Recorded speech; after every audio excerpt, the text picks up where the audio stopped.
እንዴት ነው ኑሩልኝ ፓወር ደምዬ ሰላም ነው? አንተም ተስፋ አለኝ አባት ጠንክረ ስራ።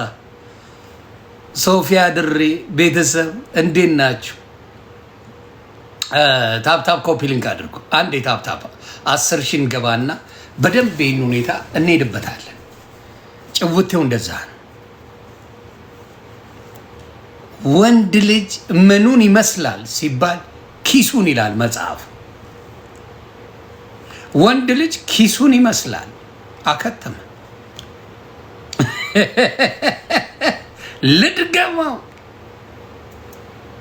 ልድገመው። ወንድ ልጅ ኪሱን ይመስላል። ምን ይሁን ተባለ? ገና ያቁነጠንጣቸዋል። አንዳንድ ሬሳ ሴቶች አሉ። እዚህ ጋር ደግሞ መቼ አወራን? ገና ምን አቁነጠነጠሽ? አመዱ መቼ አወራው?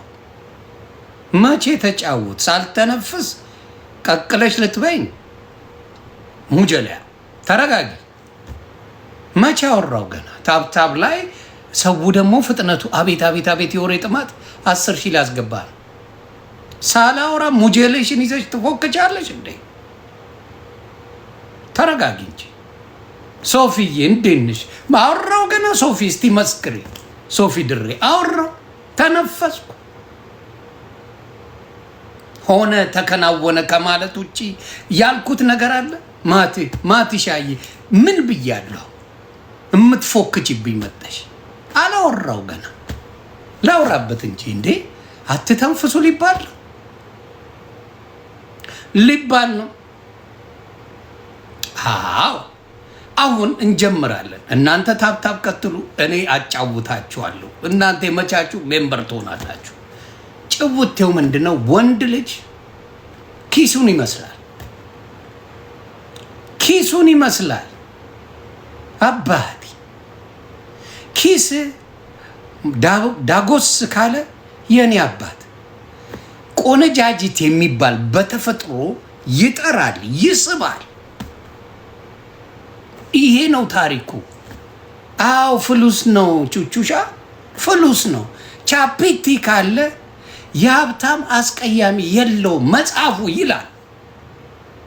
ወንድ ልጅ ችግኝ ቢያክል እችን ቢያክል ጉቶ ቢያክል ላታም ቢሆን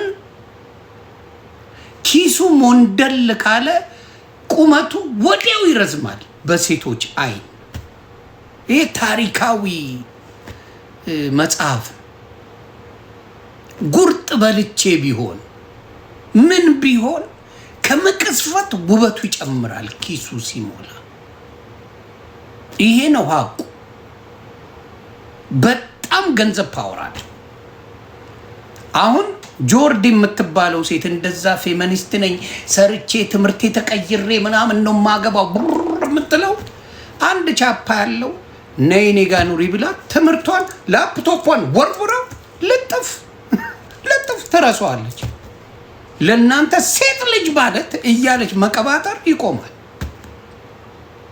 ሀብታም ብታገኝ ቢጠብሳት መድኃኔዓለም ምስክሬ ወርውራው ላፕቶፑን ባናታችሁ ተተከሉ ብላ የራሷን ላይፍ ትጀምራለች። ጨዋታው ይሄ ነው። አደንደደደ ያንን እስኪያገኙ አማራጭ በቃ ትልልቅ ምርጫ ያለ ያስመስላሉ። ልክ ሞቅ ደመቅ ሸብረቅ ያለ ሀብት ንብረት ያለው ሰው ሲሆን ያ ሁላ ነገር ይረሳል። ያ ሁላ ቱልቱላ ይረሳል። ያ ሁላ ዲስኩር ይረሳል። በቃ አለቀ። ይሄ ነው ታሪኩ። ወንድ ልጅ ሰክሰስ ያስከብርሃል፣ አንቱ ያስብልሃል። ይሄን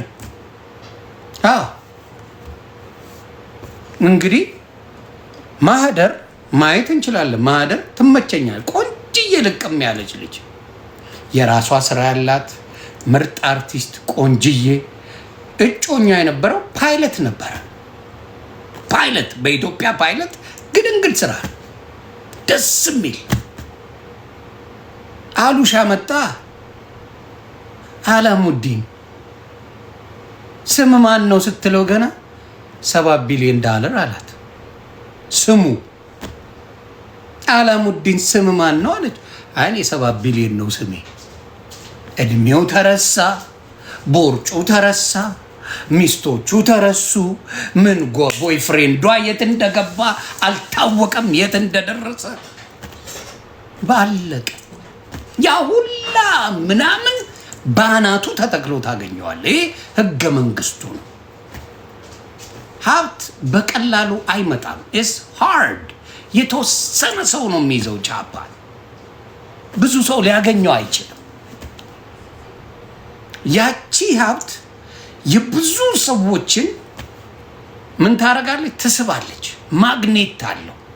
የወንድ ልጅ ሀብት ማግኔት አለው። በድህነቱ አንድ ሴት ጠጋ ብላ ያላየችው ወዙ ሞላ ሲል የሆነች መኪና ቀየር ሲያደርግ ነፍስዬ ጣራ ላይ ጭኖ ነው የሚጋልባቸው።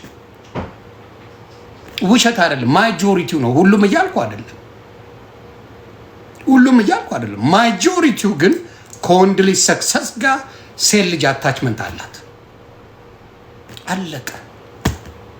ባልሽ ምን አለው ወይ ቦይፍሬንድሽ ምን አለው እንጂ አንቺ ምን አለሽ ተብላ የተጠየቀች ሴት የለችም። አባቴ እሷ ሙሟን ላሽታ ተቋሽታ ከች ማለት ነው። አባ አለቀ አባቴ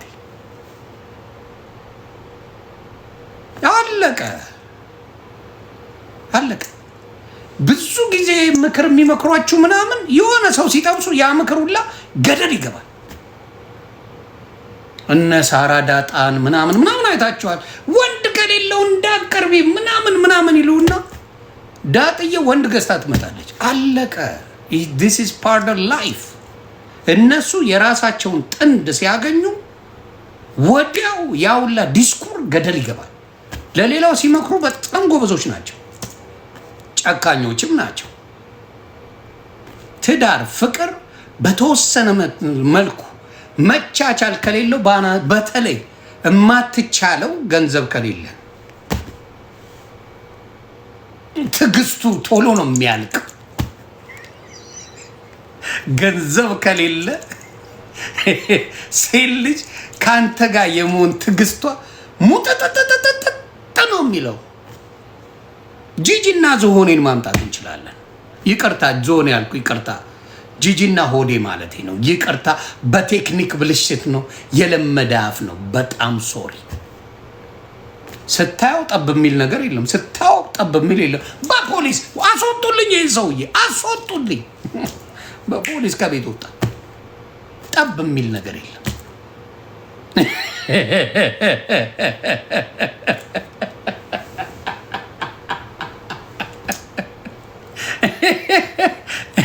ታፕ ኮፒ ሊንክ እያደረጋችሁ ፎንቃዎች። እቺ ልጅ እኔ አመስጋኟ ነኝ።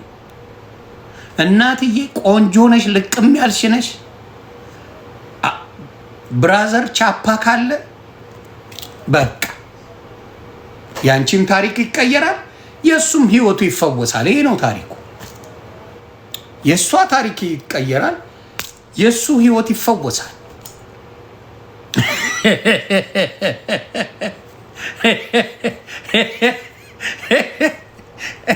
ይሄ ነው። ስለዚህ ይሄ ለወንድ ልጆች ትልቅ ግድንግድ ትምህርት ነው።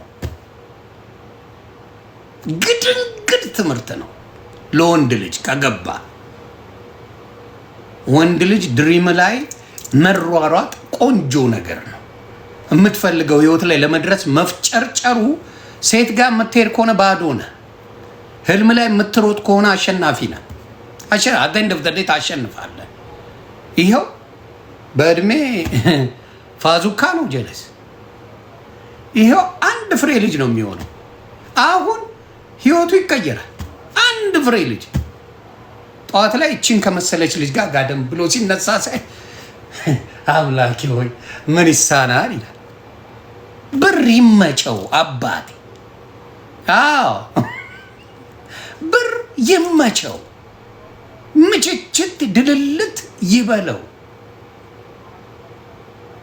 መቼም እችን የመሰለች ልጅ ሽሮ ቤት ይዛ ታገባ ወይ ሻሜታ ቤት ይዛ አገባ። ማባ ከባድ ነገር ነው።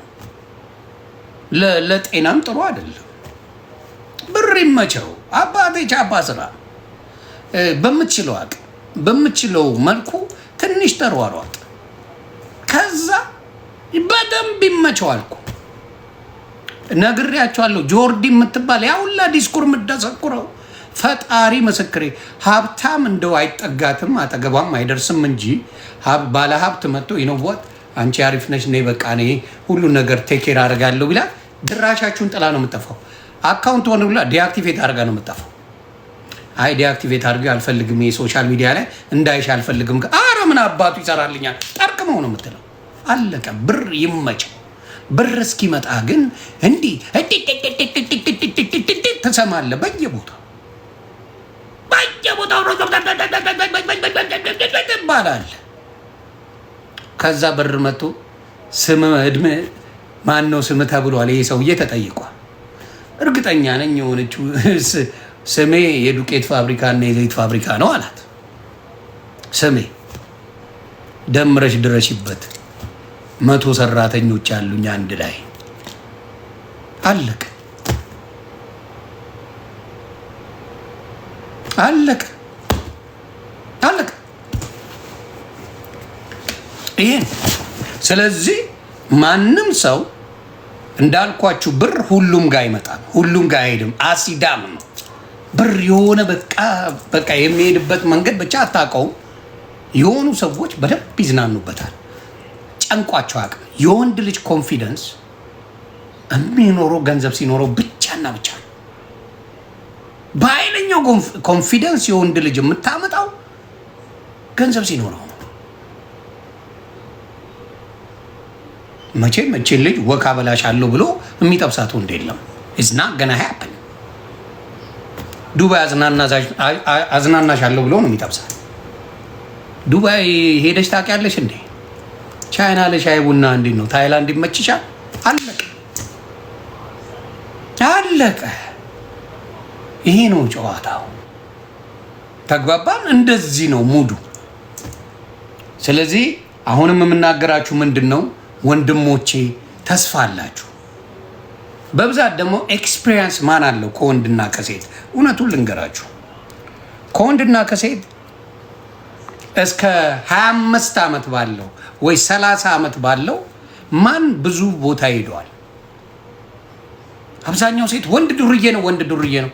ቀጣፊ ሌባ ልዘግብሽ፣ ሀቁን ነው መነግርሽ። ሴት እስከ 30 ዓመት ዕድሜ የሴትና የወንድ ልዩነቱን ልንገራችሁ። ምናልባት እስከ 30 ዓመቱ ወንድ ልጅ 3-4 ሴት በህይወቱ አይቶ ሊሆን ይችላል። ሴት ግን ብዙ የማግኘት ፕሮባቢሊቲ አላት። እንዴት?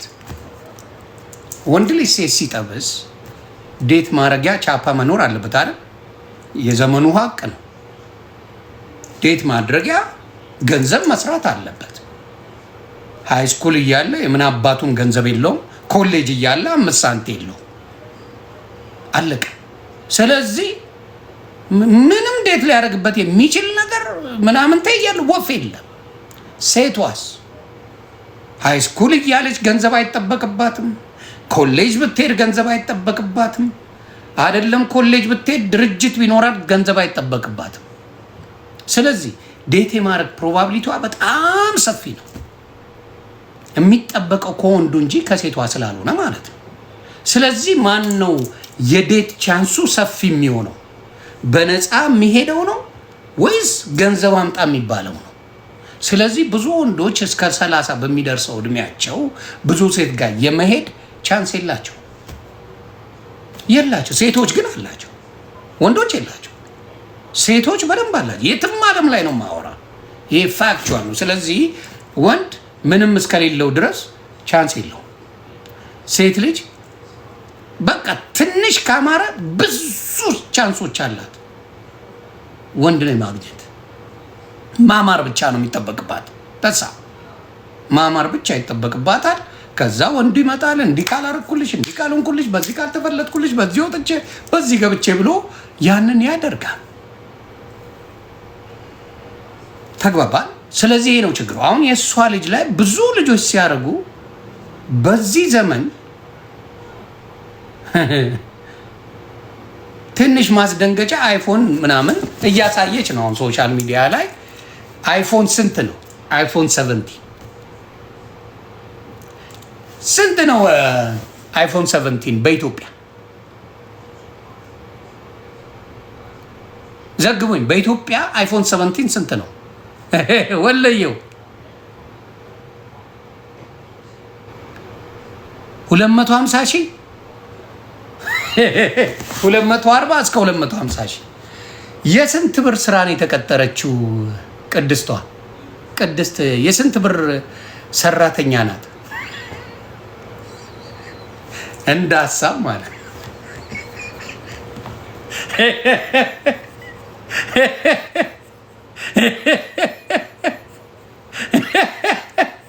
ስንት ብር ነው የምትሰራው? ተጓባል አይመጣው። ስለዚህ ዞር ትላል። ኢትዮጵያ ላይ ስራ ሳይኖራት ሴት ልጅ አይፎን ካላት ያራድዬ ልጅ ይገባል። አልጨርሰው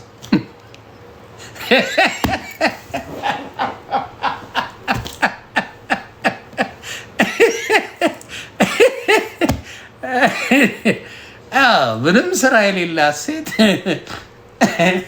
አይፎን 17 አለኝ ብላ ከመጣችልህ አባቴ መድኃኒዓለም ይሁን።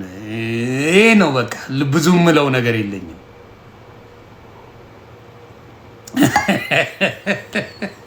የወንዱን ካየው የሚያሳዝን ስልኩ ራሱ ሊፈርስ ደርሷል። አብዛኛው ኢትዮጵያ ያለው የወንዶች ስልክ ተሰነጣጥቆ ተፈነካክቶ ምን ብሎ ሊፈርስ ደርሷል።